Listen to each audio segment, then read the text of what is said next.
escutando o bicho. Rapaziada, Emerson Brasnaula aqui com o grande Kleber atrás filmando aí, né, Clebão? Tamo junto, até o final. Aqui o grande Vitor, veio lá do Havaí, veio de longe, né? E aí, Vitão? Dá uns áudios pra rapaziada aí. 5 minutinhos da aula aqui, expliquei pra ele aqui a passagem relativa, que ele tava com dúvida aqui, onde usaram, então? Exatamente, por isso aí. Vamos tentar fazer aqui então essa. Aí você faz esse solinho, essa brincadeirinha que você faz aí, né? Que é aquela música dele livre, né, ô Clebão? Isso. Vambora, pra ficar bonito pra rapaziada. Vai lá, Vidão. Eu precisando de você.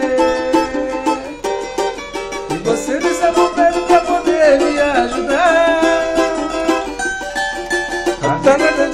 Tá difícil sem você. E você não tá por perto pra poder me ajudar.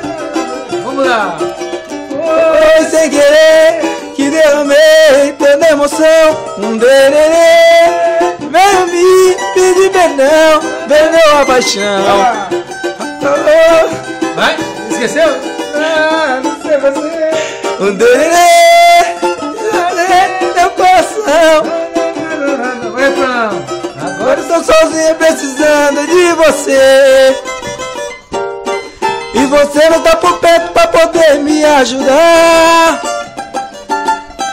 A história tá difícil sem você, oh, sem você. E você não tá por perto pra poder me ajudar. Vambora, Vitão!